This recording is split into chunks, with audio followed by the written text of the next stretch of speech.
en caso de un rompimiento súbito del mismo. En menos de una semana se inició la excavación del canal. Para ello fue necesario realizar diversos estudios topográficos y geológicos del material que formó el caído y realizar las obras de infraestructura necesarias para llevar al personal, maquinaria y equipo desde la central de Peñitas hasta la zona del caído. Las obras realizadas fueron, entre otras, electrificación, la construcción de plataformas para descargar maquinaria, una rampa, muelles para recibir personal y víveres y la nivelación de un área para el acomodo de equipo de construcción. 3 áreas para helipuertos, iluminación a lo largo de las obras para permitir laborar las 24 horas del día y se adaptaron terrazas para ubicar al personal inicialmente en tiendas de campaña. Fue necesario además construir caminos de acceso al sitio del tapón, ya que originalmente solo se podía accesar por medio de lanchas.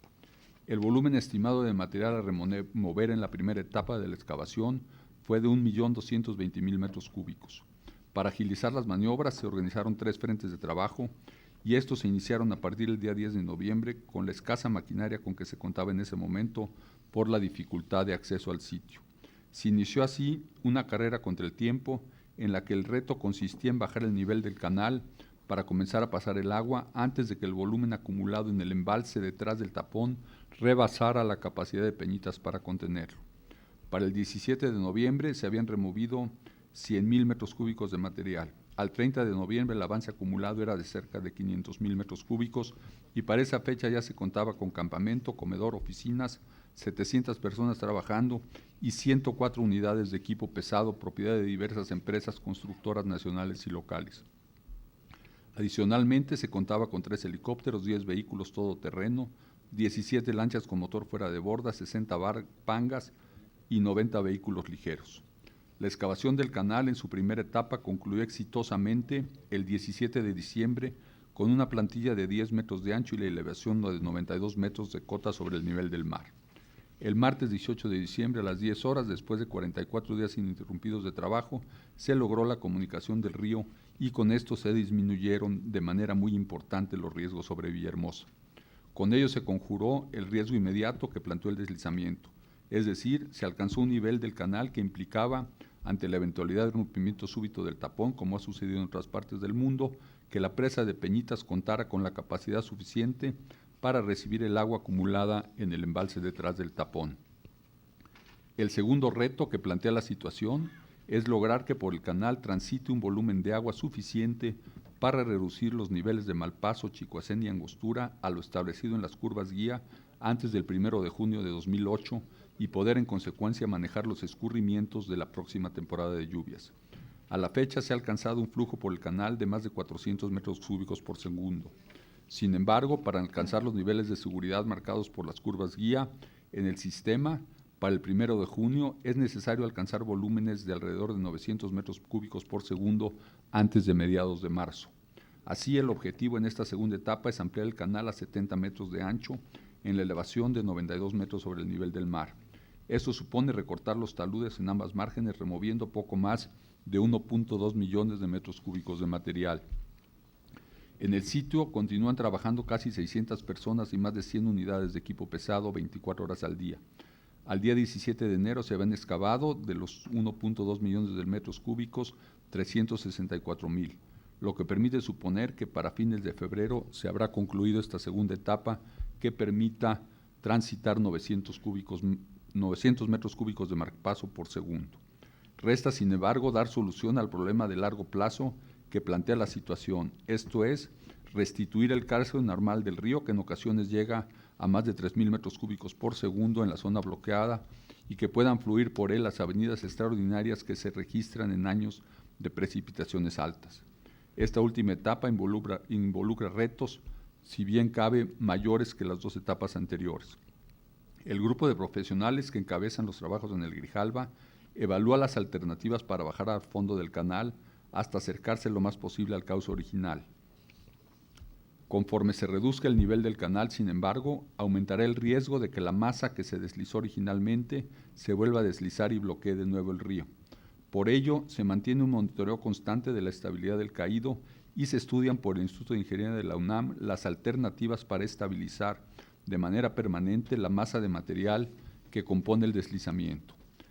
Entre dichas alternativas se contempla la posibilidad de construir galerías debajo del caído para drenarlo y minimizar la probabilidad de un nuevo deslizamiento. No se descarta todavía tampoco la construcción de túneles para desviar el río aguas arriba del tapón y conectar con el vaso de Peñitas, evitando que el agua llegue a la zona del tapón. Es de suma importancia tener presente que, si bien se ha eliminado el riesgo inmediato que planteó el deslizamiento del Grijalva, la situación de urgencia no ha concluido. En la segunda y tercera etapas de atención al problema, igual que en la primera, enfrentamos una carrera contra el tiempo. Es imprescindible alcanzar los niveles de las presas que marca la curva guía antes del 1 de junio. Y si bien no es posible predecir en qué momento se podía presentar una avenida extraordinaria o en qué año pudiera ser esto, es igualmente imprescindible estar preparados para tal eventualidad en el 2008. Hasta ahora hemos tenido éxito en la resolución de un problema sumamente complejo y se ha reducido el riesgo inmediato que nos planteó de manera dramática la naturaleza. Los trabajos realizados hasta ahora han supuesto la inversión de importantes montos de recursos en las condiciones de urgencia que la situación ameritaba. Esta situación se mantendrá en el futuro inmediato. Sin embargo, ello no es motivo para no actuar con la transparencia que toda utilización de recursos públicos exige. Por ello, como nos hemos comprometido, a finales del presente mes o a principios de febrero entregaremos un informe pormenorizado del gasto involucrado en la primera etapa de los trabajos. Tenemos confianza en que la capacidad de los ingenieros mexicanos, aunada a la entrega de quienes trabajan en el sitio, nos permita superar los retos que hemos descrito. Quisiera terminar haciendo un reconocimiento a quienes han venido participando en las labores emprendidas para atender esta emergencia, a los técnicos de CFE y de Conagua, del Instituto de Ingeniería de la UNAM y a destacados ingenieros independientes, los mejores del país, que en lo individual han contribuido a diseñar la estrategia que nos va permitiendo superar esta extraordinaria contingencia natural. De esta manera, la infraestructura que hemos conocido en el Grijalva seguirá contribuyendo a evitar que mayores cantidades de agua lleguen a la planicie de Tabasco. Por su atención, muchas gracias. Muchas gracias, ingeniero Alfredo Elías Ayub. Bien, vamos a dar parte entonces a las intervenciones de los grupos parlamentarios. El primer turno es el del diputado Joel Arellano del Grupo Parlamentario del Partido Acción Nacional. Tiene un tiempo hasta por 3 minutos, diputado. Gracias, diputada presidenta. Primero que nada, agradecer a los titulares de CNA, José Luis Loaiza Tamargo y al ingeniero Alfredo Elías Ayub, por la buena voluntad de los señores directores de estar aquí en esta soberanía una vez más al llamado a esta comisión de trabajo de la primera comisión permanente. El tema que comentaba el director José Luis Loaiza Tamargo del tema Tabasco y el río Grijalva es un tema interesante. Yo quiero iniciar al revés, director. Primero, felicitarlos por el tapón del río Grijalva. Créanme que era una preocupación para esta soberanía lo que pudiera pasar al tiempo de sacar el tapón. Y pues la pregunta obligada que traigo para ustedes es ¿cómo se puede reducir la vulnerabilidad de Villahermosa y otras ciudades al riesgo de inundaciones catastróficas en otras ciudades del país que puedan darse? Ahí concluye mi pregunta y ahí termino. Gracias por su respuesta. ¿Es cuánto, diputada presidenta? Bien, por favor, ingeniero José Luis Loaiza Tamargo, si podría dar la respuesta al diputado Joel Arellano. Sí, diputado Joel Arellano, muchísimas gracias por su pregunta. En efecto, como ya lo explicó el ingeniero Alfredo Elías Ayub, tuvimos una serie de, digamos, 2 eventos por sí mismos catastróficos. Primero, las inundaciones sobre la planicie tabasqueña, que generaron una situación verdaderamente traumática, que fue la inundación prácticamente total de varios municipios de la planicie tabasqueña, y no estábamos siquiera saliendo todavía de el impacto cuando unos días después, el 4 de noviembre, ocurre este deslizamiento que ya explicó Alfredo Elías Ayub. Yo sí quiero coincidir con una expresión que hizo aquí el diputado, el haber superado la crisis que generó el taponamiento del segundo río más importante de México, se hizo gracias a la ingeniería mexicana. Hoy y muy probablemente mañana, el día de mañana, esto será motivo de estudios y creo que debemos de, en primer lugar, hacer ese reconocimiento. Yo en lo personal, al personal de la Comisión Federal de Electricidad, a los técnicos también de la Comisión Nacional del Agua y a la ingeniería mexicana, a las empresas que participaron en un movimiento contra el tiempo, porque se trataba de construir un canal sobre la zona del derrumbamiento y este canal se pudo hacer en tiempo, aunque lógicamente, como seguramente explicará Alfredo, hay muchas otras cosas que trabajar por delante. La pregunta que es más difícil de responder es cómo garantizamos el reducir los altos riesgos frente a esos fenómenos hidrometeorológicos. Y este es un problema, sí, es un problema nacional y es un problema muy grave. Y yo sí quiero aprovechar el hacer esta petición de ayuda a la Honorable Cámara de Diputados. El problema fundamental está asociado al crecimiento de la población y a los asentamientos humanos con los usos del suelo.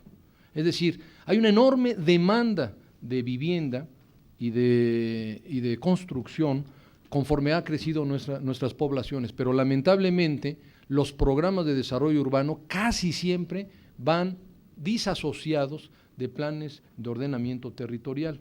Es muy triste decirlo, pero es mi obligación que el desarrollo de Villahermosa, muy concretamente, que está en uno de los planos que yo les voy a dejar, crece la ciudad sin tomar en cuenta el Plan Integral contra Inundaciones.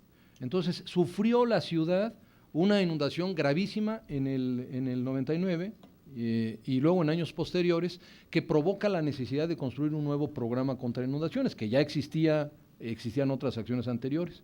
Y ustedes pueden observar cómo el crecimiento de algunas colonias y de algunos asentamientos es precisamente donde se determinaron áreas de inundación. Por ejemplo, el río Samaria es una derivación del río Grijalva que está contemplada para inundarse. Y por eso se construyeron dos bordos que tienen un ancho de 4 kilómetros y una determinada altura para que tengan una gran capacidad de inundación. Ahí hay, como decía yo hace un momento, 10.300 personas asentadas irregularmente. El crecimiento hacia la parte oriente, hacia Gaviotas y el bordo aeropuerto. Bueno, es un gran sistema lagunario con una capacidad muy importante de contención de agua en tiempo de lluvias y lamentablemente están también con asentamientos humanos.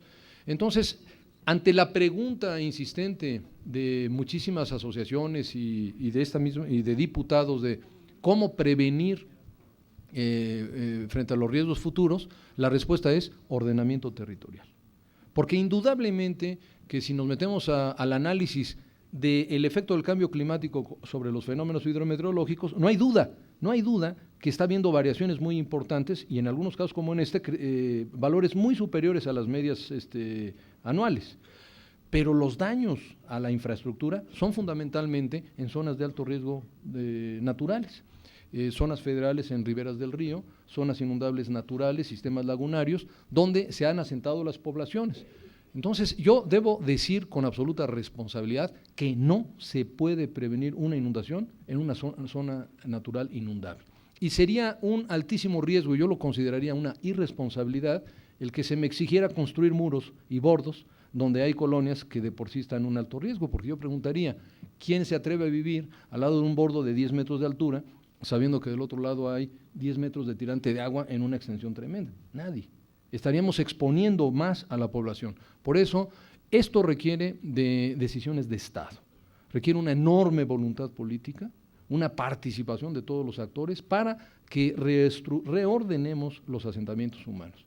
Y concretamente en Villahermosa, y esto hay conciencia en el gobierno estatal, hay que reubicar personas, colonias que están en zonas que siempre se van a inundar, que no podemos nosotros garantizar que no lo habrá en el futuro. Yo no puedo garantizar que este año, 2008, volvamos a tener inundaciones en Villahermosa. Por lo tanto, estamos obligados a trabajar muy fuertemente. Lamentablemente, como lo he dicho en otras ocasiones, no es un problema de Tabasco nada más, es un problema de todo el país. Tenemos innumerables zonas de muy alto riesgo, asentamientos en barrancas, en cañadas, en riberas de ríos, en zonas lagunarias costeras, que ponen en riesgo a la población y se requiere un gran trabajo desde la Secretaría de Gobernación, desde la Secretaría de Desarrollo Social, gobiernos de los estados y los municipios y los legisladores para que de una vez por todas trabajemos por un ordenamiento del territorio nacional que sea definitivo y que todos respetemos. Gracias, ingeniero. ¿Quiere hacer uso de su réplica, diputado? No, diputada presidenta, me quedó claro, muchas gracias. Gracias. Le damos la más cordial bienvenida al senador Jorge Andrés Osejo Moreno, que se incorpora a esta reunión de trabajo.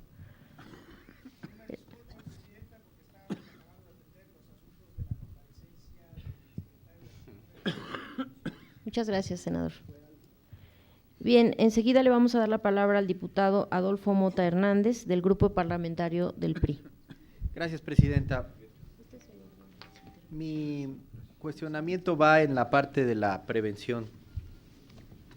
Hay como un mito siempre que sucede en estas inundaciones, sucedió en Veracruz allá por Tecolutla hace algunos años, de que sin previo aviso se abren las presas y que al abrirse las presas esto genera inundación y que debería haber una comunicación a la población más certera vía medios de comunicación y prepararlos para un escurrimiento de agua de esta magnitud. Esto, al mismo tiempo que ha generado confusión, me gustaría que me lo aclararan, cómo funciona, cuál es el mecanismo por medio del cual se da una orden, que me imagino que debe ser muy cuidada y previendo un desastre mayor en términos del volumen de agua que se encuentra allá en la presa, pero la explicación del mismo no está de más. Lo segundo es, ¿cuáles son los mecanismos de prevención por cuanto hace al área de educación y de protección civil con los que las dependencias están interactuando? Bien valdría la pena sinergiar un programa que llegue a los niños y a los jóvenes en caso de estos temas y la reacción que deben tener para el mismo. Y el tercero tiene que ver con el Plan Nacional Hídrico. Hace unos días el gobernador de Veracruz, Fidel Herrera Beltrán, en diálogo con el presidente de la República, Felipe Calderón, le planteó, conforme lo que nos pasó allá en el Pánuco, una propuesta de Plan Nacional Hídrico, puesto que todo conecta y el escurrimiento de agua de acá se ha reflejado allá con terribles inundaciones. ¿Cuáles serían las estrategias que se están tomando para hacer un plan nacional, la convocatoria que se realiza? Y por último, sobre todo al responsable de Conagua, al ingeniero Luege Tamargo, mi sugerencia, que no pregunta, que tendría que ver con la mejor comunicación con la Comisión de Recursos Hidráulicos de esta Cámara de Diputados. Nadie es desconocido que en la última sesión del periodo ordinario de sesiones que cerró, hubo malentendido y un malestar de muchos compañeros legisladores que me han pedido sea partícipe y que yo creo que es salvable en todos los sentidos, que pudo haber allí un error de comunicación, pero que sería muy conveniente para el camino a esta convocatoria que el titular mismo nos hace a los legisladores de apoyar con mejores recursos, de poner el énfasis en los temas que tienen que ver con el agua y por supuesto la actitud positiva que tenemos en ese aspecto. Es cuanto, presidenta. Gracias. También le vamos a dar la bienvenida al diputado José Antonio Díaz García, del Grupo Parlamentario de Acción Nacional. Y bueno, pues creo que fue a ambos la pregunta. Podemos empezar con el ingeniero Alfredo Elías Ayub, por favor.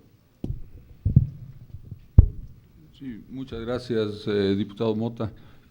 Primero comentar que las presas se manejan no por una sola institución, sino por un comité integrado, presidido de hecho por la Comisión Nacional del Agua, en el que participan los expertos de Comisión Federal de Electricidad, del Instituto de Ingeniería de la UNAM, del CENAPRED, del Instituto Mexicano de Tecnología del Agua y de otras dependencias, algunos expertos independientes, de tal manera que la decisión del manejo de las presas es una decisión colegiada en la que participan posiblemente los técnicos con mayor experiencia en el país.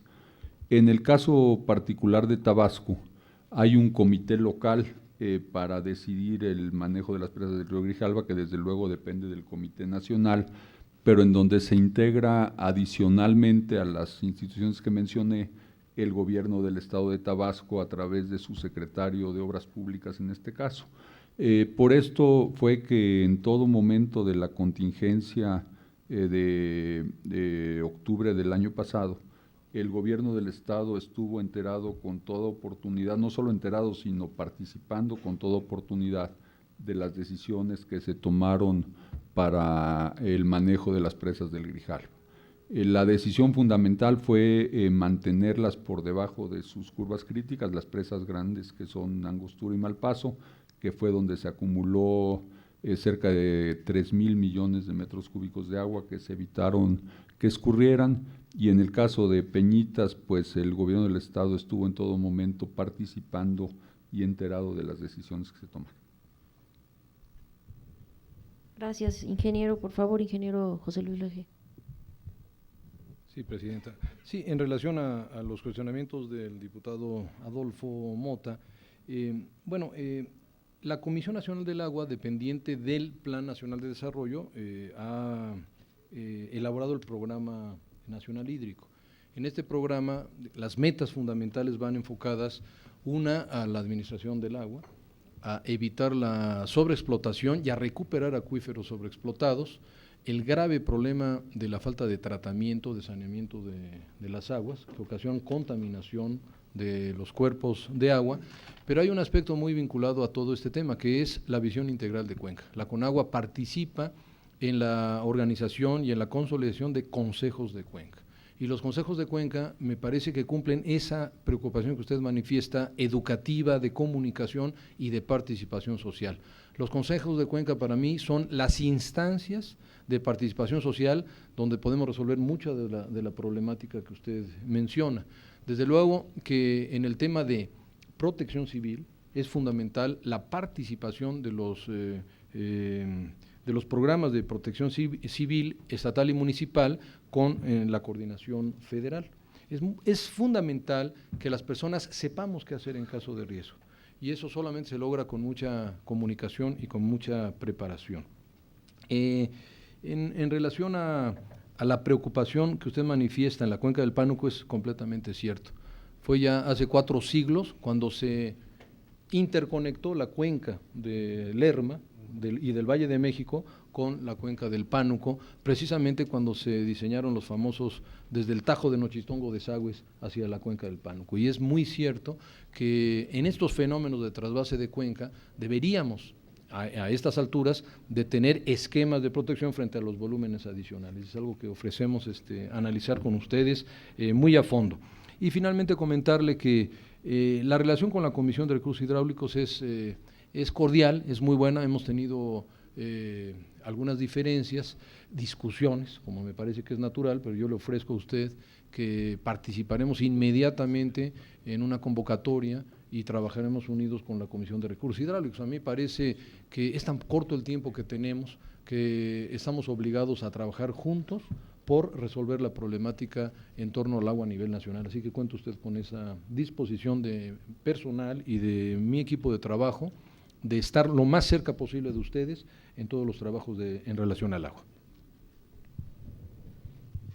Muchas gracias, ingeniero. Ahora vamos a darle el uso de la palabra al diputado Rafael Sánchez Cabrales por el Grupo Parlamentario del Partido de la Revolución Democrática.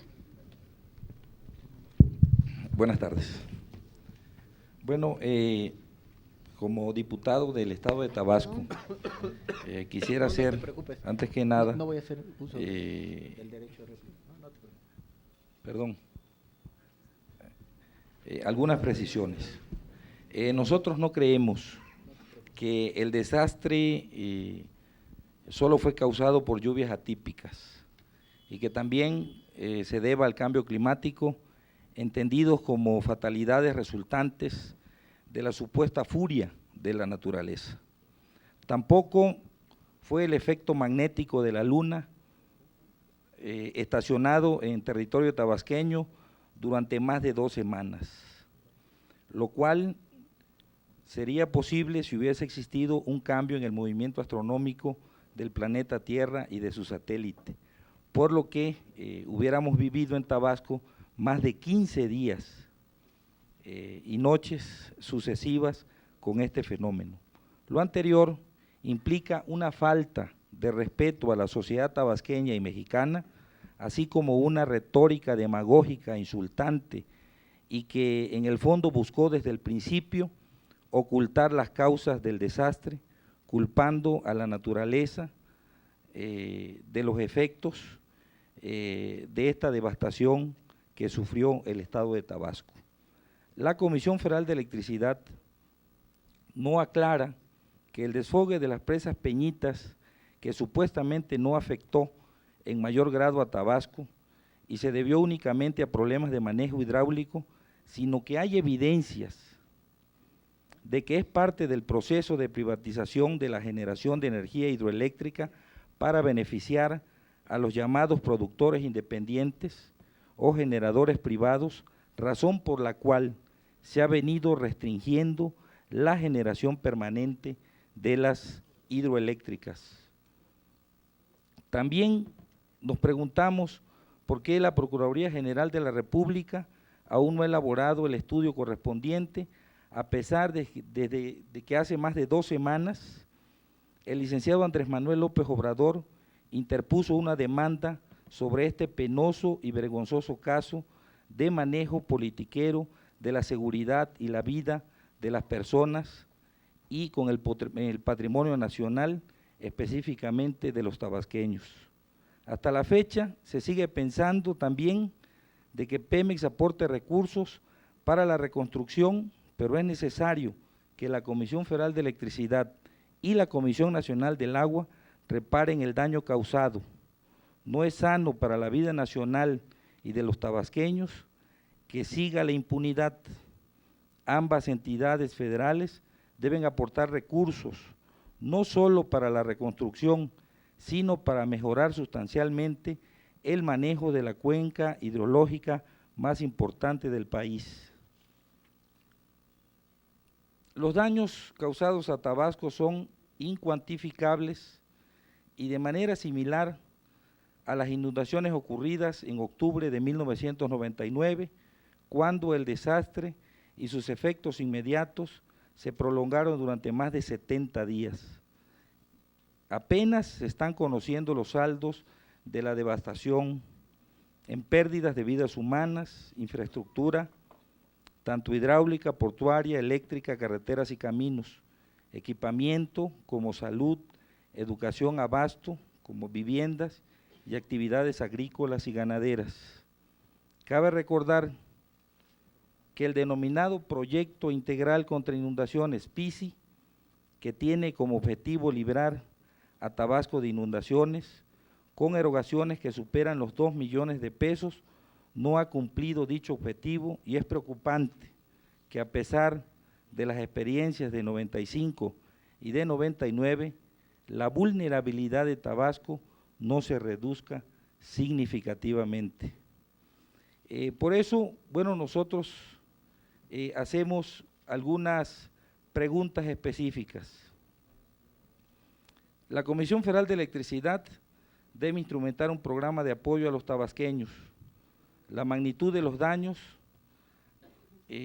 rebasará la capacidad del Estado y de los municipios mayormente afectados, por lo que es urgente que la Comisión Federal de Electricidad y la Comisión Nacional del Agua asuman sus responsabilidades.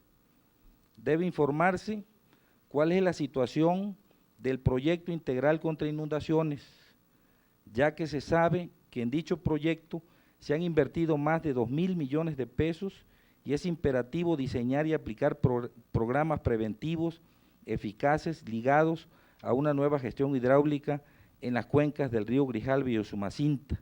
En su caso, deben fijarse responsabilidades por la evidente deficiencia del PICI. Para el financiamiento del programa se deben considerar diversas fuentes de recursos. En primer lugar, debe emplazarse a la Comisión Federal de Electricidad a que repare los daños. Por eso nosotros estamos planteando que en esta catástrofe que vive Tabasco se debe de implementar por parte de la Comisión Federal de Electricidad un programa como el que se implementó en los temblores del 85 en el DF, cuando toda la telefonía era línea gratuita, sobre todo los teléfonos públicos, y fue durante algunos años. Yo creo que en Tabasco debería haber algo similar con el pago de la energía eléctrica mientras se supere la gran crisis que vive el Estado.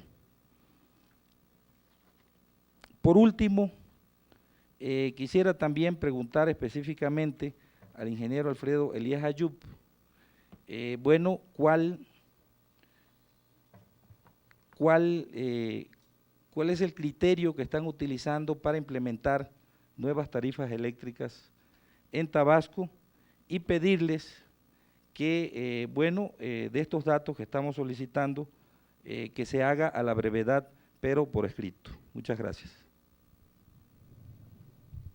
Gracias, diputado Rafael Sánchez Cabrales.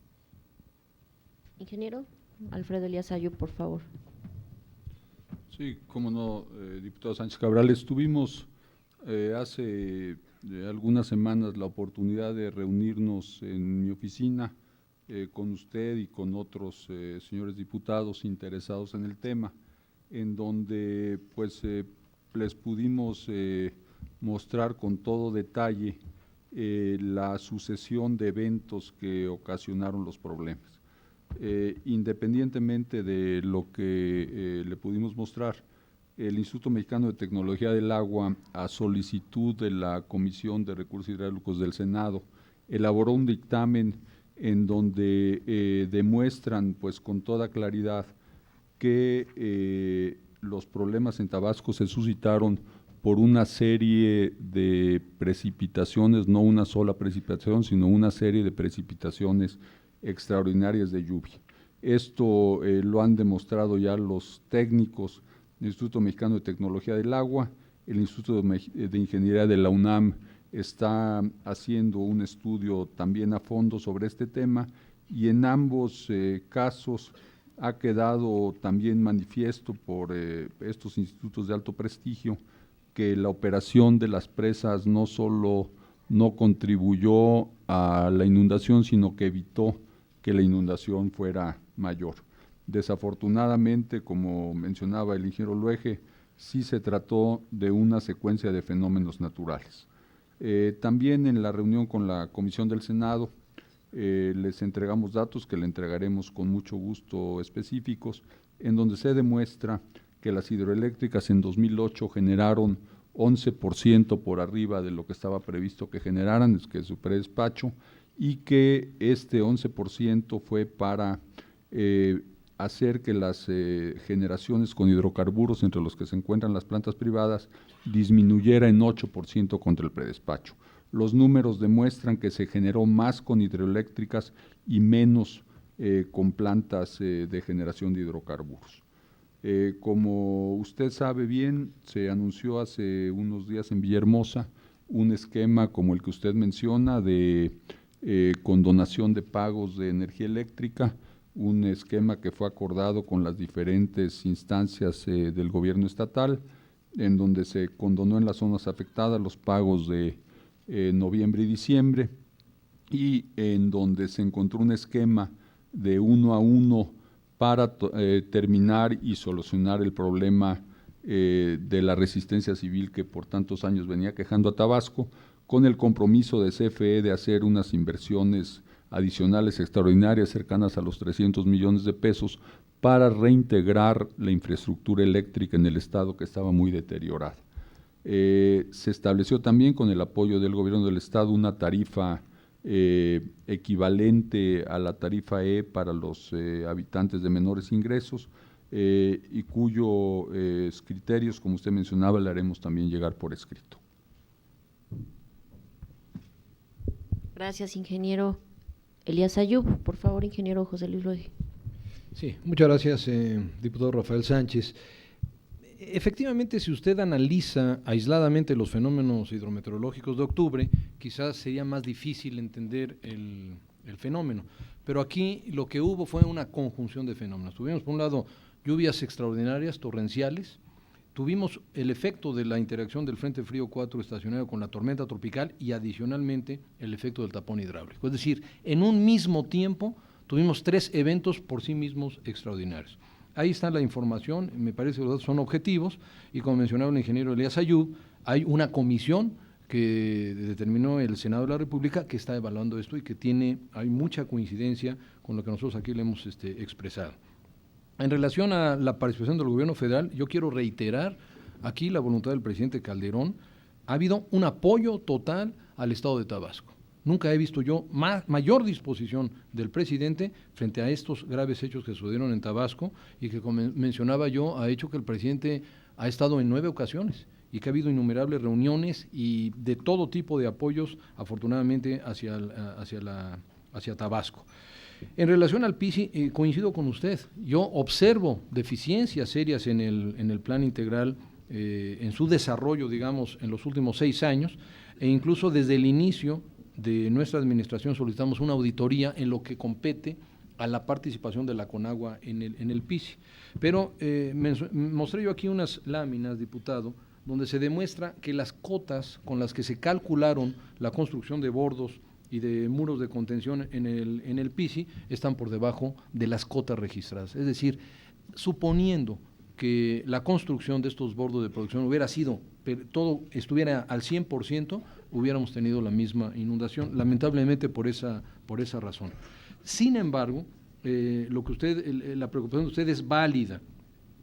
Lo mencioné yo, el desarrollo municipal no tomó en cuenta el programa del PISI, de manera tal que hubo asentamientos en zonas que en el propio programa habían sido determinadas de inundación. Por eso es que nosotros estamos planteando un programa con visión integral de cuenca, un programa hídrico integral que tome en cuenta los nuevos registros de inundación con una proyección histórica, el reordenamiento urbano que se respete en el futuro. Si no trabajamos todos unidos para que el desarrollo urbano sea acorde al programa de control de inundaciones, pues volveríamos a tener problemas similares. Gracias, ingeniero. José Luis Luege, ¿desea hacer uso de su réplica, diputado Sánchez Cabrales? Sí, bueno, entonces yo quisiera hacer la siguiente precisión.